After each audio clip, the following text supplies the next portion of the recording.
हाथ फैला के बेकारियों की तरह दुनिया में फिरे, खुद तो शर्म नहीं आती, हमें शर्मिंदा करवाते। 9 अप्रैल जब हम गए, फजलुर रहमान 145 रुपए लीटर था, आज फजलुर रहमान की कीमत 250 रुपए लीटर है।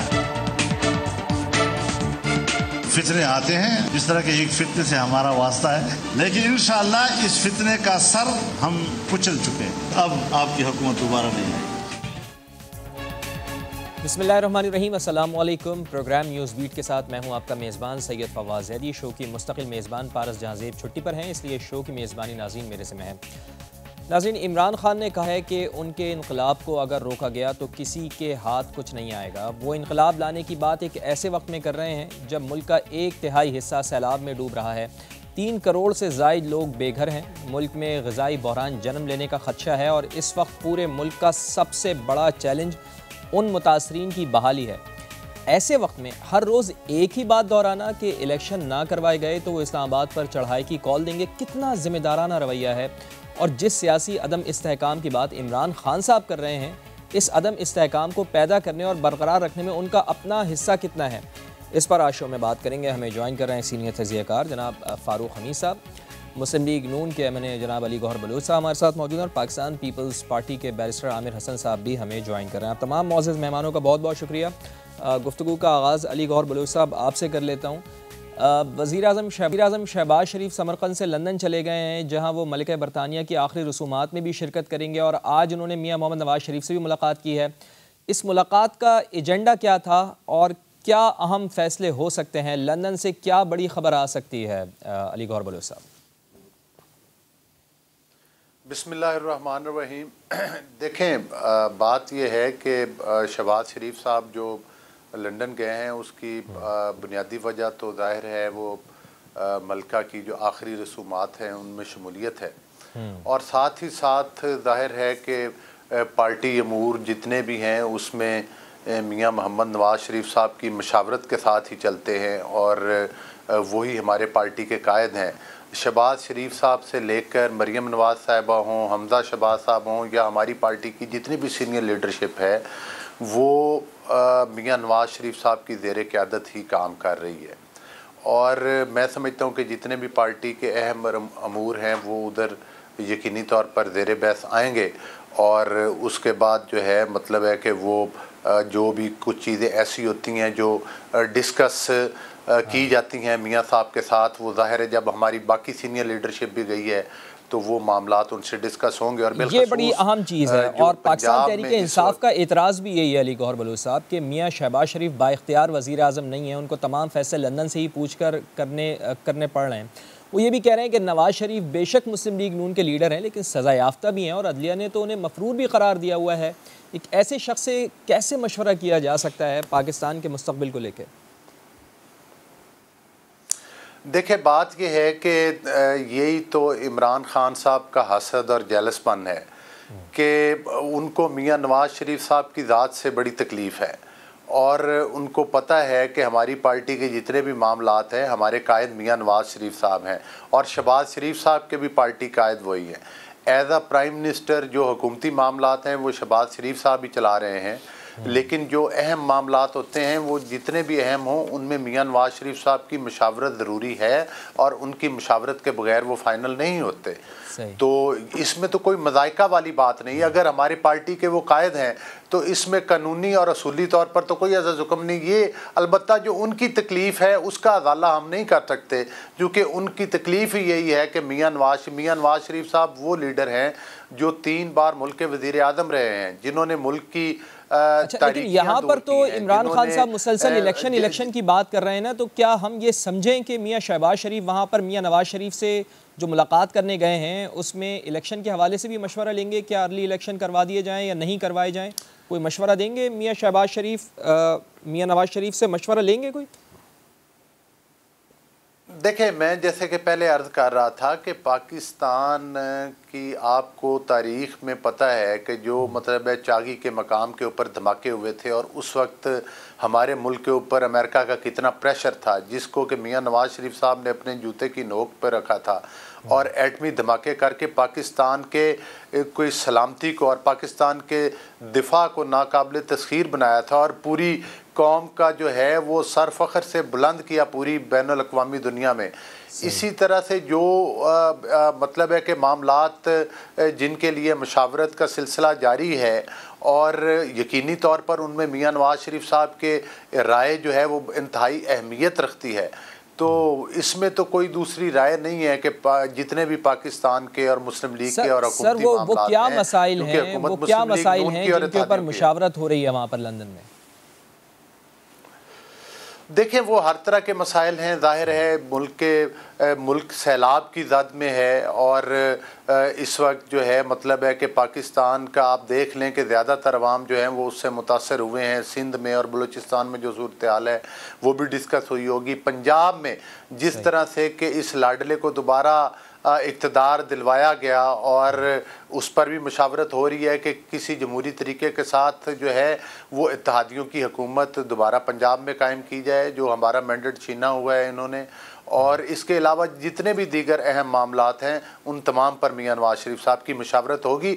मियां नवाज शरीफ साहब के मशवरे ही पाकिस्तान के मसाइल से और पाकिस्तान को छुटकारा दिला सकते हैं, चूँकि और उन्होंने हमेशा अपने किरदार से साबित किया है कि जब जब उनकी हुकूमत आई जो भी पाकिस्तान की मुश्किलात थी उस पर जो मरहम पट्टी की है वो हमेशा मियां नवाज शरीफ साहब ने की है। चलें जी, हम उम्मीद करते हैं कि मियां शहबाज शरीफ वहाँ पर गए हुए हैं, कोई अच्छे मशवरे देंगे मियां मोहम्मद नवाज शरीफ उनको, ताकि मुल्क की मसाइल हल हो सकें। फ़ारूक हमीद साहब, इस वक्त मुल्क का 1/3 हिस्सा पानी में डूबा हुआ है। हुकूमत का क्या पूरे मुल्क के सामने बहुत बड़ा चैलेंज है, लेकिन इमरान खान बज़िद हैं कि वो सैलाब के दौरान ही इनकलाब लाएंगे। क्या ये ज़िद उनकी दानिशमंदाना है कि एक ऐसे वक्त में कि जब पूरा मुल्क ही ज़्यादातर हिस्सा इसका सैलाब में डूबा हुआ है, इस तरह की ज़िद करना इमरान खान साहब की जानिब से कि फ़ौरी इलेक्शन करवाए जाएँ, अगर फ़ौरी इलेक्शन नहीं होंगे तो मैं इसी माह लॉन्ग मार्च का ऐलान कर दूँगा, ये दानिशमंदाना फ़ैसला है उनकी जानिब से? बिस्मिल्लाहिर्रहमानिर्रहीम, बहुत शुक्रिया। देखें, पहले तो यही हमें अपना मैसेज मिल रहा था इमरान खान साहब से एक दो महीने पहले तक कि जी वो हर हालत में इस साल के आखिर तक इलेक्शन चाहते हैं ताकि मामलात जो हैं वो एक फ्रेश मैंडेट मिले और फिर वो अगली गवर्नमेंट आए 5 साल के लिए। लेकिन अभी कुछ हफ्तों से मैं देख रहा हूँ कि उनके जो बयानी में और उनके पोजीशन में थोड़ा चेंज आया है।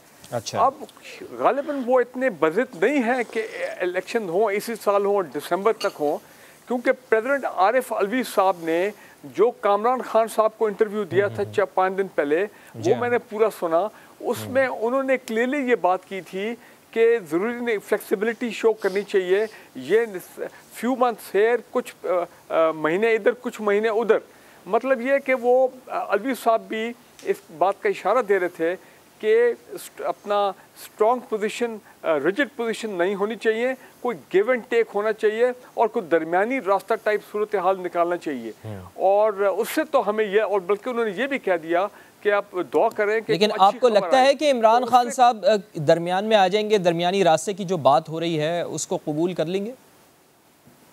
मेरा ख्याल है कि इमरान खान साहब इस बात को समझ गए हैं कि वाकई इस वक्त फ्लड्स के हालात हैं और अभी तो रेस्क्यू और वो वाले मामला चल रहे रिलीफ के और रिहेबिलिटेशन और उसके बाद फिर रिकन्स्ट्रक्शन। खैर वो तो बहुत, उसमें तो बहुत अरसा लग जाएगा, कई साल लग जाएंगे। 20-25 अरब डॉलर का ओवरऑल पाकिस्तान का नुकसान हुआ है, हमारे लोगों का नुकसान हुआ है, जानी माली, मवेशी और प्रॉपर्टीज़ वगैरह, ये तमाम चीज़ें, इंफ्रास्ट्रक्चर डैमेज हुआ है। तो मेरा ख्याल है कि वो लेकिन ब्रिगेडियर साहब, इमरान खान साहब तो लगता यह है कि वो बज़िद हैं, वो कह रहे हैं कि सितंबर में ही मैं कॉल दूंगा, चूँकि अब आज 18 तारीख हो गई है, 10-12 दिन रह गए हैं सितंबर के अख्ताम में, सितंबर का महीना ख़त्म होने में। लेकिन बज़ाहिर तो ऐसा लग रहा है बादी नज़र में कि वो ये कन्विंस हैं इस बात के ऊपर कि वो सितंबर के एंड में कोई कॉल दे देंगे। देखें, अगर वो कॉल भी दें तो मुझे नहीं लगता कि उससे कोई ऐसी सूरत हाल, वो भी समझते हैं कि इस वक्त मज़ीद पाकिस्तान में कोई अपना सियासी अफरा तफरी ये लोगों को लोग जब बाहर आते हैं तो आपको पता है कि एक क्यास होता है, डिसऑर्डर होता है, सोशल डिसऑर्डर होता है। वो नहीं चाहते कि उस किस्म के हालात हों। ऑलरेडी सैलाब का एक बहुत बड़ा प्रेशर है, लोड है पूरे मुल्क के ऊपर, गवर्नमेंट के ऊपर, तमाम ये 2-3 प्रोविंशियल गवर्नमेंट्स के ऊपर। मेरा ख्याल है उनका ये एक टैक्टिक्स है कि किसी तरह को प्रेशर डाला जाए इस गवर्नमेंट के ऊपर, और जो कि मुझे नजर आ रहा है कि वो शायद काम नहीं कर रहे हैं। लेकिन क्या ज़बरदस्ती इलेक्शन करवाने में इमरान खान साहब कामयाब हो सकते हैं? जिस तरह आप भी कह रहे हैं और अली गौहर बलोच साहब भी कह रहे थे कि भाई हुकूमत का जो वक्त है वो अपनी मुद्दत पूरी करेगी। नवाज शरीफ साहब से भी मुलाकात हुई है आज मियाँ शहबाज शरीफ की, और हुकूमती अरकान यही कह रहे हैं कि वो अपनी मुद्दत पूरी करेंगे, उसके बाद ही इलेक्शन होंगे। आज हुकूमत की तर्जुमान की जानिब से भी ये कहा गया। तो आप समझते हैं कि इमरान खान साहब जो ये दावा कर रहे हैं कि वो इलेक्शन करवा लेंगे, आवाम की ताकत से करवा लेंगे, क्या वो ज़बरदस्ती इलेक्शन करवा सकते हैं? देखिए, ज़बरदस्ती इलेक्शन करवाना तो ठीक है, एक पब्लिक प्रेशर अपनी जगह पे है, लेकिन मेरे ख्याल है एक बैक चैनल मामलात भी चल रहे हैं। शायद अली गौहर साहब को ज़्यादा मालूम हो उस बैक चैनल मामलात में ये तमाम चीज़। हम तो इंतज़ार करें कि शायद अभी तक कोई फ्रेमवर्क का ऐलान हो जाएगा। लोग तो कुछ क्रेडिबल लोग ये भी बात कर रहे हैं कि चंद हफ्तों के अंदर पत्नी क्या डेवलपमेंट्स होने वाली हैं, मतलब पॉजिटिव डेवलपमेंट। तो हम तो उस चीज़ के इंतज़ार में हैं, लेकिन मैं समझता हूँ अगले साल मिडिल तक अप्रैल मई में अगर हो जाता है, उस वक्त तक काफ़ी सैलाब की सूरत हाल भी बेहतर हो जाएगी, अपना रिहेबिलिटेशन का मामला भी बहुत बेहतर हो जाएगा, और लोग मेंटली भी देखिए इस वक्त सूरत हाल ये है कि जो बिजली की बिल की सूरत हाल है, जो लोगों पे कीमतों का जो बर्डन है, गवर्नमेंट भी इस चीज़ को महसूस करती है कि ये आवाम जो है उनकी मुश्किलात में दिन ब दिन इजाफा होता जा रहा है। तो लिहाजा हो सकता है कि गवर्नमेंट भी इसका जवाब ये जो आप कह रहे हैं कि महंगाई हो रही है, इसका जवाब मैं हुकूमत से लूँगा। बैरिस्टर आमिर हसन साहब भी हमारे साथ मौजूद हैं, पाकिस्तान पीपल्स पार्टी के रहनुमा हैं। बहुत शुक्रिया बैरिस्टर साहब आपका, काफ़ी दिनों बाद आपसे मुलाकात हो रही है। ये बताएं कि क्या पाकिस्तान पीपल्स पार्टी PDM के साथ इस पेज पर है कि इंतखाबात अब अक्टूबर 2023 में ही होने और किसी सूरत क़ब्ल वक्त इंतखाबात नहीं हो सकते?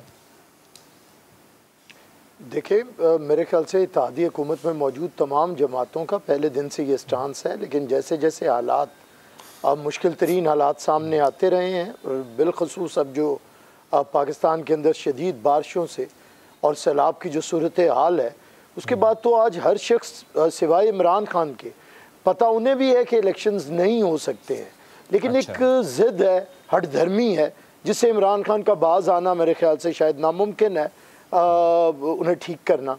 लेकिन एक बात है कि ये हुकूमत किसी एक जमात की इस वक्त इस मुल्क में नहीं है। मैं समझता हूँ इस वक्त मुल्क में कौमी हुकूमत है, जिसमें सदर पाकिस्तान PTI का है, वज़ीर आज़म PMLN का है, और इसके साथ साथ कैबिनेट में दूसरी जमातों के मिनिस्टर्स हैं। 80% पाकिस्तान पे PTI की हुकूमत है। वो पंजाब है, वो खैबर पख्तूनख्वा है, वो कश्मीर है, वो गिलगित बल्तिस्तान है, वो बलूचिस्तान है।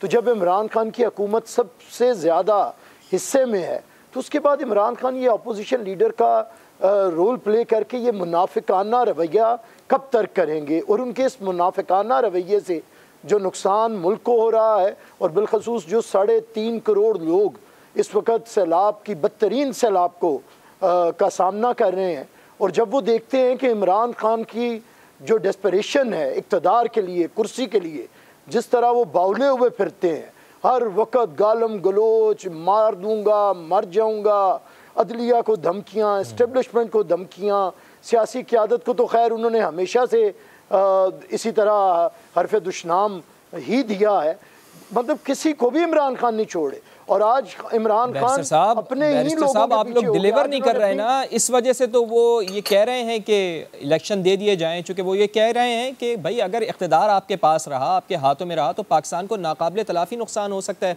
इसी वजह से वो ये मुतालबा कर रहे हैं। देखिए, कम अज़ कम मैं इस वक्त बैठ के कहूँ कि डिलीवरेंस बड़ी अच्छी है, तो मैं एक पॉलिटिकल वर्कर हूँ, होने मुश्किल हालात हैं, और जिस तरह डिलीवर करना चाहिए शायद गवर्नमेंट उस तरह अभी डिलीवर कर भी नहीं रही है, मेरी भी तवक्कुआत के ऊपर।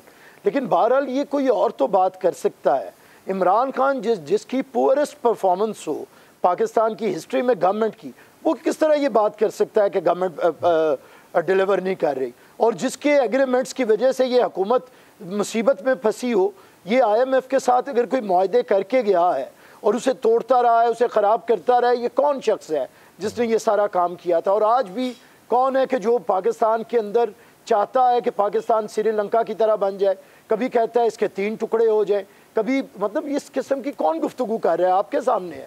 तो मैं समझता हूँ डिलीवरी की बात तो कम से कम इमरान खान ना करे, जिस तरह उसने बेड़ा गर्क किया है पाकिस्तान के अंदर। और ये हुकूमत, अगर आज मैं कहता हूँ मैं इस हुकूमत को कोई नंबर दूँ या ना दूँ, मैं इस बात पर ज़रूर देता हूँ कि इस हुकूमत ने जुर्रतमंदी से इन हालात का मुकाबला करते हुए खड़ा रहने का सबूत दिया है। नहीं तो ये अगर इमरान की तबीयत पे लेकिन होती, उन्होंने तो बेड़ा गर्क कर दिया ना बैरिस्टर साहब। लेकिन तो आप जो इमरान खान साहब ने मुल्क का बेड़ा गर्क किया था, इकॉनमी का बेड़ा गर्क किया था, उसको सही करने के लिए आप आए थे ना, ठीक करने के लिए आप आए थे, और ठीक करने के लिए आप अदम एतमाद लेकर आए थे। लेकिन बदकिस्मती से आप लोग भी तो उसको सही नहीं कर पा रहे हैं ना, ठीक नहीं कर पा रहे हैं। नहीं, ऐसे ना करें आप। देखें, इस हुकूमत को आए जितनी देर हुई है, अच्छी खबरें आती हैं, तो अब ये जो एक आफत आई है, एक सैलाब आया है, इससे कौन बताएं? दुनिया के अंदर ये मामलात कहीं पे भी आए तो वो हुकूमत का कसूर होता है, हुकूमत के मामलात होते हैं। और कोई मुल्क ऐसा बताएं कि जहाँ पे ऐसी सूरत हाल का सामना हो और उस मुल्क में एक किसी ज़िद्दी शख्स को खुल खेलने की, इंतशार पैदा करने की, फितना और फसाद पैदा करने की पूरी इजाज़त हो, वो सियासत खेले इस मुल्क में उस वक्त में कि जब बदतरीन सैलाब है। ये सिर्फ इमरान खान को ही मेरे ख्याल से कोई हर किस्म की आज़ादी हासिल है, अदरवाइज़ तो किसी पॉलिटिशियन को ना तो उसका अखलाकियात की इजाज़त देंगे, और ना मेरे ख्याल से अगर मीडिया सख्त होता तो इमरान खान। सर इजाज़त किसने दी हुई है? इजाज़त भी तो आप लोगों ने दी हुई है ना सर, आपकी हुकूमत है। अगर आप समझते हैं कि वो अगर कोई ज्यादती कर रहे हैं तो आप लोगों ने तो इतने उनके ऊपर मुकदमात कायम किए हुए हैं, गिरफ्तार कर लें उनको, सिंपल। देखिए, बात कभी भी पीपल्स पार्टी तो खैर गिरफ्तारी का कभी बात नहीं करती है, ना हम गिरफ्तार किसी को करना चाहते हैं। जब उनका मौका आएगा गिरफ्तारी का, अगर अदालत में उन पर कोई जुर्म साबित हो तो फिर उसे गिरफ्तारी देनी भी पड़ेगी, कानून से तो कोई मावरा नहीं है। हम गिरफ्तारी की बात नहीं कर रहे। मैं फवाद साहब आपसे बात कर रहा हूँ कि अगर कोई शख्स यकजहती के वक़्त इंतशार पैदा करे, कोई शख्स पाकिस्तान के टूटने की बात करे, किसी का वज़ीर ख़जाना पाकिस्तान के अंदर साजिश करे कि IMF इनसे मुआहदा तोड़े और मुल्क को डिफ़ॉल्ट करे, और वो बातें सामने आ भी जाएं, कोई शख्स इस तरह से मुल्क के अंदर मज़हब का इस्तेमाल करे कि मजहबी मुनाफरत न सिर्फ पहले वो अपने आप को मुबल्लिग ना समझे, बल्कि कहीं ना कहीं नाउज़ुबिल्लाह रसूल समझने लगे कि मैं ला इलाहा इल्लल्लाह समझाने के लिए आया हूँ। और अब हम सब खामोश हैं। एक शख्स की गालियाँ सुनते हैं, वो अदलिया की पगड़ियाँ उछालता है, वो पाकिस्तान के अंदर हर इदारे को बुरा भला कहता है, वो पाकिस्तान के अंदर जो चाहता है खेलता है। पाकिस्तान के 3.5 करोड़ लोग मुसीबत का शिकार है, वो कहते हैं इलेक्शन करवाओ और मुझे इक़्तिदार दो। और कैसे इलेक्शन भाई हो सकता है? तुम्हें शौक है तो तोड़ो अपनी असेंबलियाँ और इलेक्शन करवाओ। 80% हुकूमत रखने के बाद मुल्क के ऊपर फिर मुनाफिकत का किरदार अदा करता है। चले जी, पॉइंट आ गया आपका अली गौर बलोच साहब, तो उसे खतरा पैदा हो गया। आपका पॉइंट आ गया, यही बात मैं अली गौर बलोच साहब की तरफ ले जाता हूँ। अली गौर बलोच साहब, बैरिस्टर आमिर हसन साहब कह रहे हैं कि खुली छुट्टी दे रखी है इमरान खान साहब को, लेकिन आपको किसने रोका है कि सियासी मैदान में आप उनका मुकाबला नहीं कर पाए? देखिए, हम बिल्कुल सियासत के मैदान में हैं। ये उनका मुकाबला ही है कि जो हुकूमत उसने RTS सिस्टम के ज़रिए बनाई थी और पाकिस्तान के अवाम का मैंडेट चोरी किया था, उसकी गैर जमहूरी और गैर आइनी हुकूमत को हमने आइनी तरीके के साथ हटाया, तमाम इत्तेहादियों के साथ मिल के, जिसमें पाकिस्तान पीपल्स पार्टी, JUI और हमारी दीगर पोलिटिकल पार्टीज भी शामिल हैं। और दूसरी बात यह है कि इमरान खान साहब अब पाकिस्तान के साथ इजहार हमदर्दी किस मुँह से करते हैं? कौन सा ऐसा इदारा है या कौन से इदारे में बैठे हुए लोग हैं जिसको उन्होंने अपनी ज़बान से गालम गलूच नहीं की, या अपनी गालम गलूच जो ब्रिगेड बनाई हुई है सोशल मीडिया के ज़रिए उस पर सुबह शाम वो मतलब किस किस्म का किरदार अदा कर रहे हैं? फिर ये किस असूल की बात करते हैं? पहले तो जिस तरह से बैरिस्टर साहब ने बताया है कि इनके वज़ीर ख़जाना ने जनाब अपने सूबों के वज़राए ख़जाना को ये हदायत जारी की कि भाई आप इनको जो है वो मतलब है कर्ज़ा ना दें और लेने ना दें, और लेटर भी मतलब है कि लिखे। फिर उसके बाद दूसरा ये जुल्म कर रहे हैं कि जो करोड़ों अवाम सैलाब में फंसे हुए हैं, ये उनके लिए भी तकारीर कर रहे हैं, बैनुल अक़वामी दुनिया को कह रहे हैं कि जनाब इनको फंड ना दें ताकि उन बेचारे सैलाब ज़दगान तक वो फंड ना पहुंच सके जो बाहर से।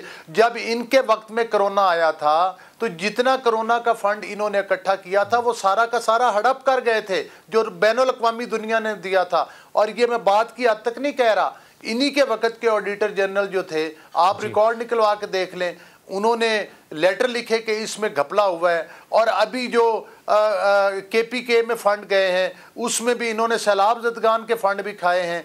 और ये जेली बैठ कर वो टेलीथॉन करते हैं और ये कहते हैं मुझे ये बताएं अगर इनमें इतनी ही सलाहियत होती पैसा इकट्ठा करने की तो भाई ये पाकिस्तान के कर्जे ना उतार देते 4 साल में रहकर। पाकिस्तान की मईशत जिसका इन्होंने अपने हाथों से बेड़ा गर्क किया अपनी चोरियां करके, ये तो वो लीडर है जो कि मतलब है कंटेनर पर खड़े होकर सिविल नाफरमानी के ऑर्डर जारी किया करता। लेकिन अली गौहर बलूच साहब बात तो ये भी है ना कि मईशत इमरान खान साहब से भी नहीं संभल रही थी, मईशत आपसे भी नहीं संभल पा रही है। मुझे ये बताएं कि फौरी और क़ब्ल वक्त इलेक्शन का मुतालबा कर रहे हैं इमरान खान साहब, उनका ये मुतालबा आपको क्यों बुरा लगता है? चूँकि मैं आपको थोड़ा सा याद दिलाना चाहता हूँ, जब PDM का क़याम अमल में आया था तो आप लोग भी तो PDM के प्लेटफॉर्म से यही मुतालबा करते थे ना कि फ़ौरी इलेक्शन चाहिए, क़ब्ल वक्त इलेक्शन करवाए जाएँ, इमरान खान को घर भेजना है। तो इमरान खान का मुतालबा आपको इतना क्यों बुरा लगता है? उनका मुतालबा क्यों गलत और आपका मुतालबा क्यों दुरुस्त था उस वक्त?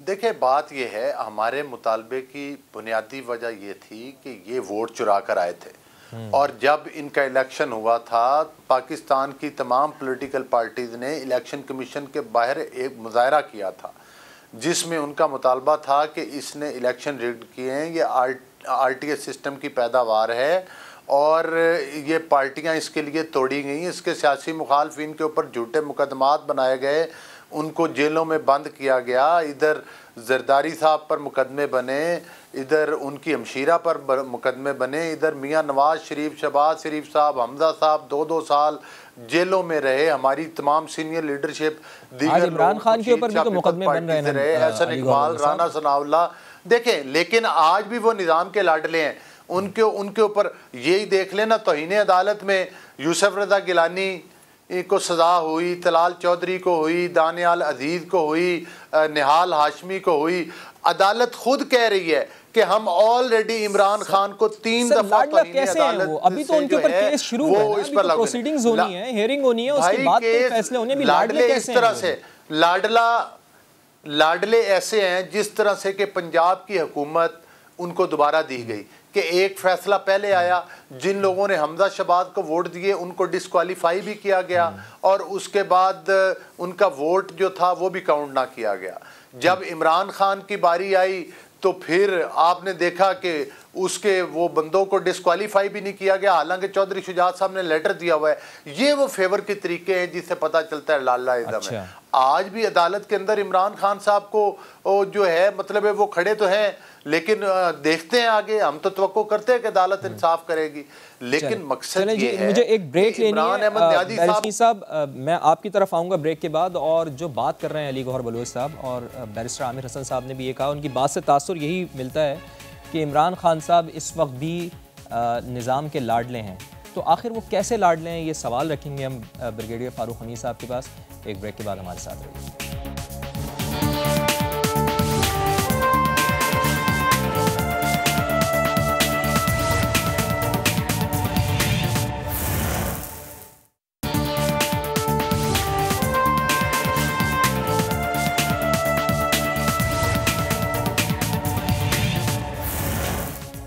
प्रोग्राम में एक बार फिर खुशामदीद। और नाज़रीन, हुकूमत ये इल्ज़ाम लगाती रहती है इमरान खान साहब के ऊपर कि वो सिस्टम के लाडले हैं, और मरियम बीबी ने तो ये तक कहा गया कि उनको सियासी इंस्विंग सिखाई जा रही है, उनको कोचिंग की जा रही है।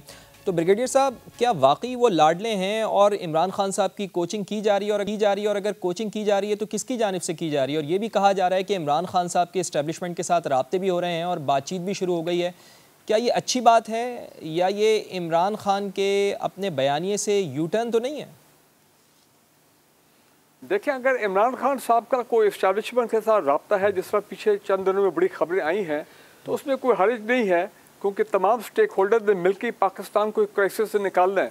लेकिन आपका सवाल बहुत इंटरेस्टिंग है कि वो क्या सिस्टम के लाडले हैं या नहीं। देखें, मैं ये समझता हूँ कि अगर वो सिस्टम के लाडले होते तो कभी रात 12 बजे जो है ना उनके वो वोट ऑफ नो कॉन्फिडेंस के ऊपर रूलिंग जो है वो ना आती।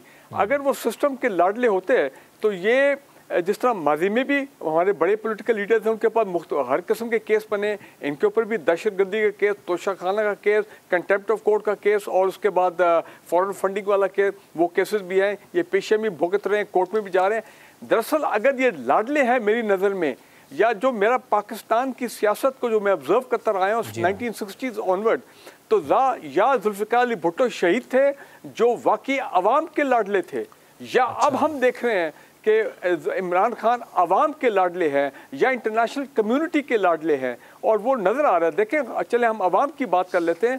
यकीन जानिए कभी मैंने, जैसे मैंने कहा, या भुट्टो साहब के हमने सारे वो जलसे जुलूस देखे थे 60-70s के, और अब जो देखें वो उससे भी ज़्यादा हम देख रहे हैं कि अवाम जिस तरह कई दफ़ा मुझे लगता था कि ये इनके जलसों की फटीग मोड में आ गए, लेकिन नहीं, जितना ये और जलसे करे जाते हैं और उतने लोग जो है वो ज़्यादा निकल रहे हैं, ज़्यादा बाहर आ रहे हैं। तो एक ख़ास कम्युनिकेशन हमें नज़र आ रही है between Imran Khan and the people of Pakistan. तो दूसरी बात तो मैं करना चाह रहा हूँ, थोड़ी देर पहले हुई थी कि आप जब डिलीवरी की बात कर रहे थे, देखें ये जो इस वक्त ये खबर है जो इंटरनेशनल इदारे कह रहे हैं कि आपकी जीडीपी इस साल में 0.2% के करीब होगी, ये तो बड़ी खौफनाक खबर है। ये बिल्कुल ठीक है फारूक अली साहब, लेकिन मुझे ये बताएं कि आप जो बात कर रहे हैं कि वो आवाम के लाडले हैं, दुरुस्त है आपकी बात, चलें इसके ऊपर किसी को कोई एतराज़ नहीं है, आवाम जिसको मुंतखब करे वो उसका हक़ है, लेकिन जो इस वक्त इमरान खान साहब कर रहे हैं, जलसे जुलूस कर रहे हैं, क्या वो इस वक्त में जायज़ हैं जबकि सैलाब की सूरत हाल है और सियासी अदम इस्तेहकाम पैदा करने की कोशिश कर रहे हैं वो, जिसका वो दावा करते रहते हैं कि भाई सियासी इस्तेहकाम आएगा तो मुआशी इस्तेहकाम आएगा, लेकिन वो तो खुद ही सियासी अदम इस्तेहकाम पैदा करने की कोशिश कर रहे हैं अपने जलसे जुलूसों के ज़रिए। नहीं देखें, अगर वो उनकी मेरे ख्याल इस वक्त जब हम प्रोग्राम कर रहे हैं तो उनकी तीसरी टेलीथॉन चल रही होगी, सैलाब ज़दगान के लिए जो फंड रेजिंग है वो काम भी वो कर रहे हैं, जो ये चीज़ें जो हमें नज़र आ रही हैं। दूसरा, वो भी गए कुछ अपना ऐसे सैलाब ज़दगा इलाकों में, फ्लड अफेक्टेड एरियाज़ में लोगों को मिलने के लिए, और जो उनके फिर मैंने एक ऐसी वीडियोज़ भी देखी हैं जो ये PTI जो है जिन्होंने फ़ंड इकट्ठा किया है, इनके ट्रक भर भर के वो भी जा रहे हैं सैलाब ज़दगान उन इलाकों में। और फिर कि दो प्रोविंशियल गवर्नमेंट्स है, KP और अपना पंजाब, वहाँ पे भी एक्टिविटी है, गवर्नमेंट की जिम्मेदारी है बेसिकली आपके इंफ्रास्ट्रक्चर के जो नुकसान है, जो लोगों को रिलीफ पहुँचाना है, वो भी वो करें। तो कहने का मतलब ये कि रियासत के मामलात रुकते नहीं हैं।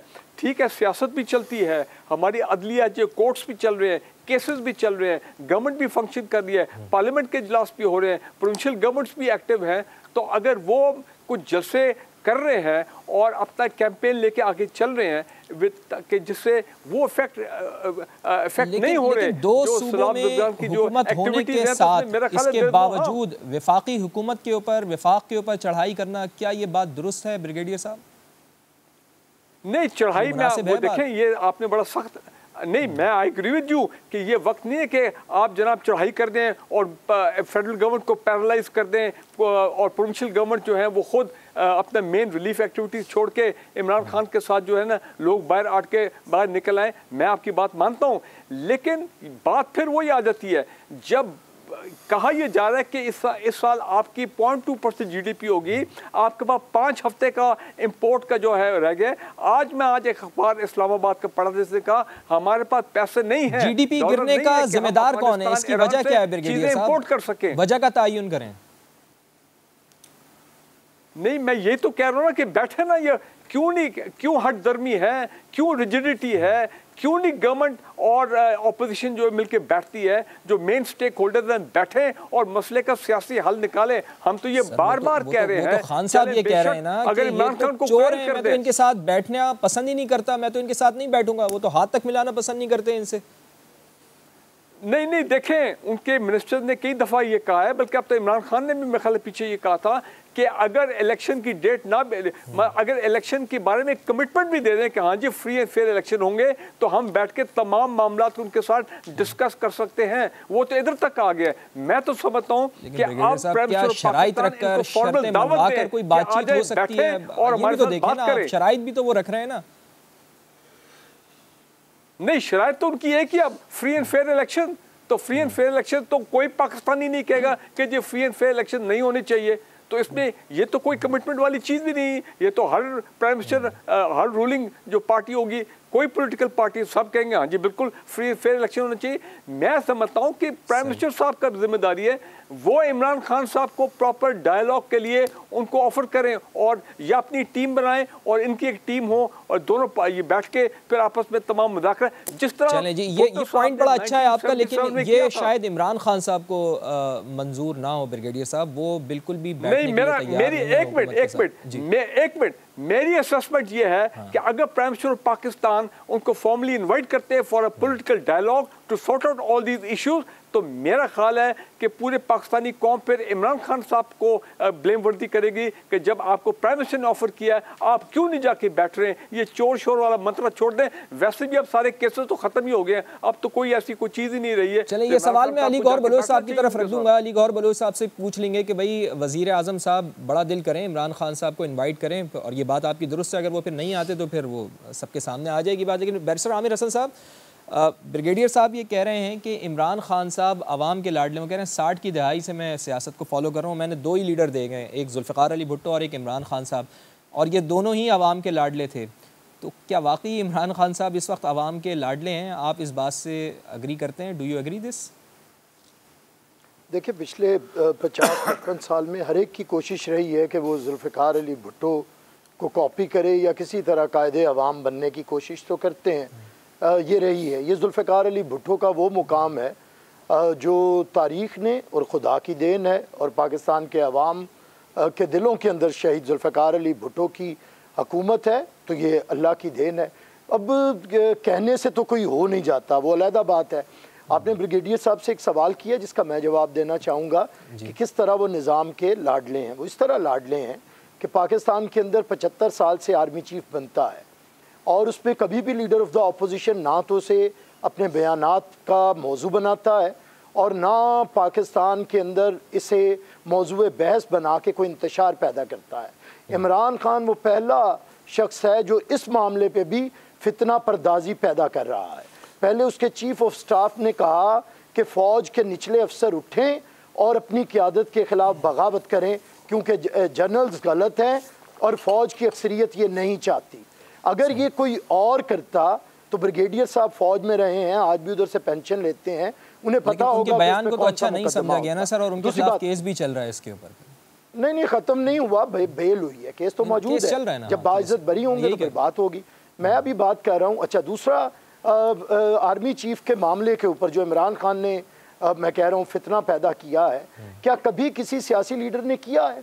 और जिस तरह की ज़ुबान इस्तेमाल की है, मीर जाफ़र, मीर सादिक और गद्दारी तक के इल्ज़ामात, फिर पाकिस्तान के सीनियर मोस्ट 3 या 5 जनरल्स को, जिसमें से एक ने मीर जाफ़र और मीर सादिक, वो आप लोगों को कहते थे, किसी और को नहीं कहते थे, वो क्लियर कर दिया था उन्होंने। ये सबको पता है। इमरान खान को छोड़े हैं, ये आप भी जानते हैं, किन्हें कहते थे, सारी बातें हो गई हैं, छोड़े। बात ये है कि अब जो कह रहे हैं 3 या 5 जो सीनियर मोस्ट लेफ्टिनेंट जनरल्स होंगे, जिसमें से एक को आर्मी चीफ बनना है, उसके बारे में कहना कि मुहिब्बे वतन हो। क्या 5 में से कोई ऐसा है कि जो मुहिब्बे वतन ना हो, जिस पे इमरान को शक है? तो ये बात, इससे बड़ा फितना कौन पाकिस्तान के अंदर आज तक पैदा हुआ, मुझे बताएं। ये तो ब्रिगेडियर साहब को आपने डेविल्स एडवोकेट बना दिया है, बेचारे हैं ही, उनकी तो ये जिम्मेदारी नहीं कि वो पीटीआई को डिफेंड करें। वो तो पेंशन तो वो फौज से लेते हैं, आपने एम ही उन्हें ये मुसीबत डाली हुई है, और उन्हें बेचारों को बादल नखास्ता, मैं जानता हूँ, भले मानस आदमी है वो, तो कभी भी इमरान का उस पे क्या, उन पे क्या एहसान है कि वो इमरान को यहाँ पे डिफेंड करते फिरें? ना वो पीटीआई के रुकन है, ना तर्जुमान है, ना पीटीआई के 4 साल दौर में करप्शन में जब गोगी और पिंकी नेक्सस के देखिए, वो मेरे मौजूद मेहमान हैं। मैं जरा आपको थोड़ा सा दोबारा से टॉपिक के ऊपर लेकर आता हूँ। मुझे ये बताएं कि इमरान खान साहब को छोड़ें सर, आवाम की बात करें।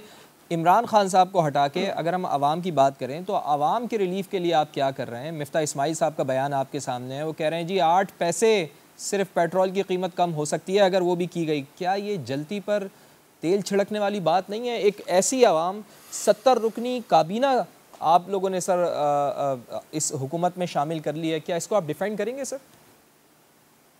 देखिए, जो 2018 के इलेक्शंस थे बड़े बदतरीन इलेक्शंस थे, ये सारी जमातें जिनकी हुकूमत है, वोट इनके इमरान खान से बहुत ज़्यादा है, डबल से ज़्यादा वोट होंगे, लेकिन नशिस्तों का थोड़ा सा फ़र्क पड़ रहा है। ये वो टेक्निकल धांधली थी जो की गई थी कि डबल वोट लेने वाली जमातें सीटों में बहुत पीछे हैं, इसी वजह से शायद वजारतें ज़्यादा हैं, जिसे मैं भी कहीं ना कहीं अप्रिशिएट नहीं करता, पसंद नहीं करता।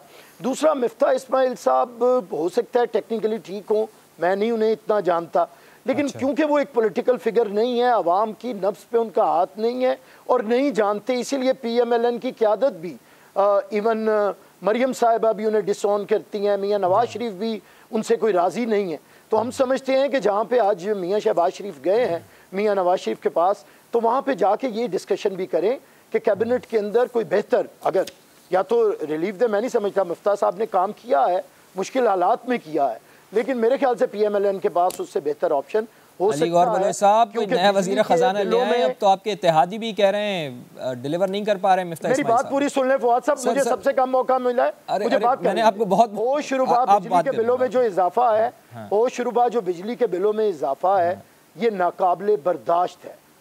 मैं आज भी अपने उसी मोहल्ले में रहता हूँ, आम लोगों में रहता हूँ, लोग तंग हैं, लोगों के लिए बिजली का बिल देना मुश्किल है, और एज अ पॉलिटिकल वर्कर हमें आंखें अली गौर बलोच साहब, सर आपका पॉइंट आ गया, बिल्कुल वैलिड पॉइंट है साहब, मैं भी इससे इत्तेफाक करता हूँ। मरियम नवाज साहिबा भी यही शोर कर रही हैं कि भाई बिजली के बिलों में इजाफा नहीं होना चाहिए, मैं इस फैसले पर हुकूमत के साथ नहीं खड़ी हूँ। अली गौर बलोच साहब, आपके इत्तेहादी भी आपसे नाराज़ हैं, बिजली के बिल आप बढ़ाए जा रहे हैं, महंगाई आप करे जा रहे हैं, मरियम नवाज साहिबा भी खुश नहीं हैं। अब जबकि मियाँ शहबाज शरीफ साहब वहाँ लंदन गए हैं मियाँ नवाज शरीफ से मुलाकात करने के लिए, यकीनन सरजनिश तो उन्होंने भी की होगी सर। देखिए, बात यह है, मरियम नवाज साहबा के बयानात को ना साको सबाक से हट के बयान किया जाता है। जिस दिन उन्होंने ये बयान दिया, मैं भी उनके पास ही खड़ा था जब वो मीडिया टॉक कर रही थी, तो उसमें उन्होंने ये बातें भी की थी, ये चीज़ भी दोहराई थी कि भाई ये जो किया धरा है ये सारा इमरान अहमद न्याजी का है। जब इसको इक़्तिदार दिया गया था तो उस वक्त इन्फ्लेशन रेट 4% पर था, उस वक्त चीनी की कीमत 40 रुपए थी, 40 से 140 तक तो इमरान अहमद न्याजी ने पहुंचाई। डॉलर जो 105 और 10 रुपए तक था उसको 190 रुपए के करीब तो इमरान अहमद न्याजी लेकर गया था। पेट्रोल की और तेल की कीमतें बैनुल-अक़वामी लेवल पे बढ़ती हैं, वो इनके दौर में भी काफ़ी ज़्यादा बढ़ी हैं। तो मकसद ये है कि घी, चीनी, आटा, ये सब कुछ तो इमरान न्याजी साहब बढ़ा कर गए।